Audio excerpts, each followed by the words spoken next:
Alright guys, so today we're checking out a brand new IEM from SoftEars. In fact, it's called the SoftEars Edge, and it's part of a new series that they're going to start releasing called the LS series, and that stands for Lifestyle Listening. The whole kind of purpose behind this is it's basically blending an industrial design as far as the IEM itself with audiophile type sound. So it's not only just focusing on the sound, it's focusing a lot on the design itself. And I really like the way that the Edge looks because it has very clean lines to it. It's made of titanium alloy and the housing of it just looks futuristic. I don't know if it's just the clean lines that it has, everything's kind of squared off, but it is like very simple. It's not a huge IEM at all. And it's also using an 11mm high performance dynamic driver. So this isn't even one of those that's using multiple drivers. A lot of IEMs that I've checked out recently, especially when it gets up there with the price tag, normally starts to involve many different types of drivers. So they're just going to do everything with a dynamic driver.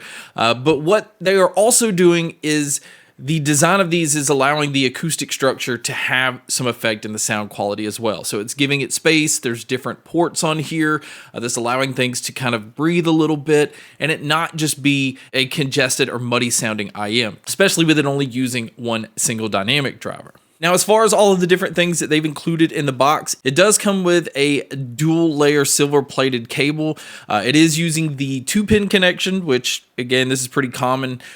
You're going to find this in most IEMs, but the plug-in that you're going to plug into whatever device you're using is just a 4.4mm balance plug-in. So it's not the standard 3.5mm jack. It doesn't come with an adapter. It doesn't even come with a 1/4-inch adapter. So you have to pretty much, be using a balanced plug-in with what you have, unless you have your own adapters anyway. But balanced is the way that a lot of audiophiles prefer to listen to IEMs. So I do understand why they went with this type of connection. Now, it does also come with a nice pleather hard case. It's definitely going to keep these protected. You do get 2 different styles of silicone ear tips. So definitely make sure that you try both of these because it does affect the sound quality. You have one that definitely is flexible and the other one is a little bit stiffer. The more flexible one has that really sticky grip to it. So if you're going to be using these at the gym or doing anything active, you probably want to use those because it really does keep these from moving around.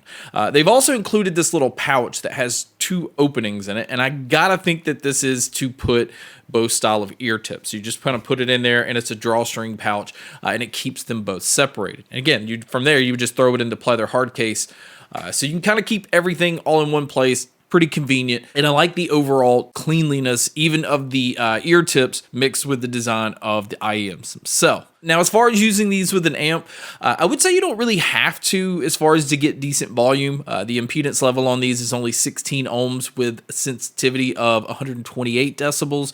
It's very easy to drive and get decent volume. But if you're spending this kind of money, because these do come in at $500, you're probably going to want to use an amp or a DAC to really push the lows, the mids, and the highs. It just gives a little bit more control over that, and it's, again, emphasizing things a little bit more than just plugging straight into a device. But with that, let's just go ahead and talk about the sound.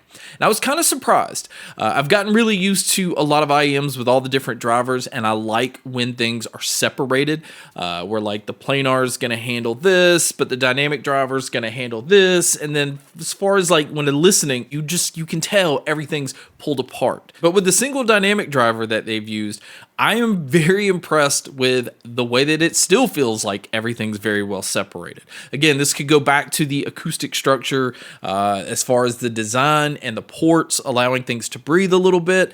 But this is a very dynamic IEM. It's not a flat or reference style IEM.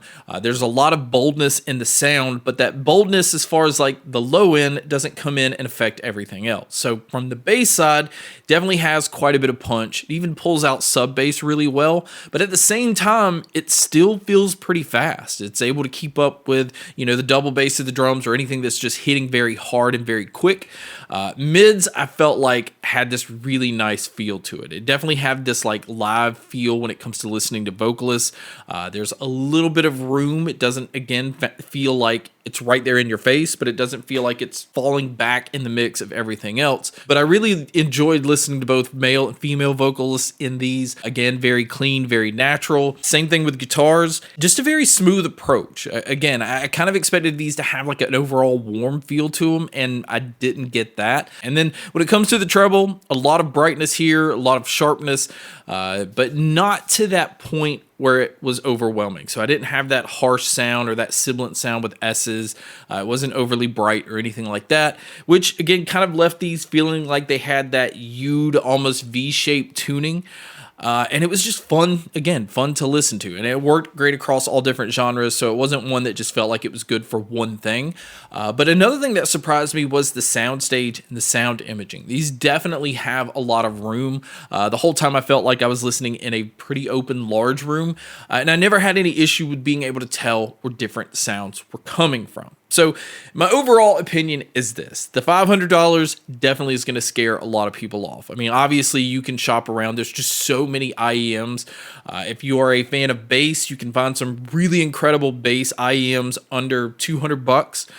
If you're a fan of just clarity, treble, and just a nice bright sound, again, you can find some really nice ones under $200. But the way that these are balanced, and again, I hate to say this because some people don't really care about the looks and they're not going to pay for that. There's a lot of thought in the design of these. So it has a unique look to them. Everything looks very expensive, and the $500 price tag comes along with that, and it is pretty pricey. But also in the world of IEMs, it's not that expensive at the same time. I mean, there's some very expensive ones out there, but I love the look. I absolutely love the sound. It was incredible using this with my Steam Deck as well. The space and the openness that it gives just kind of makes everything feel like you're in that environment. Especially testing this with the new Resident Evil. It's very creepy, especially being able to hear all those subtle things. So I could definitely recommend these as a great all-around IEM. But guys, that wraps up my video on the brand new SoftEars Edge. Thank you so much for checking out this video. Thank you so much for checking out all the other videos. And as always, make sure to stay tuned for more.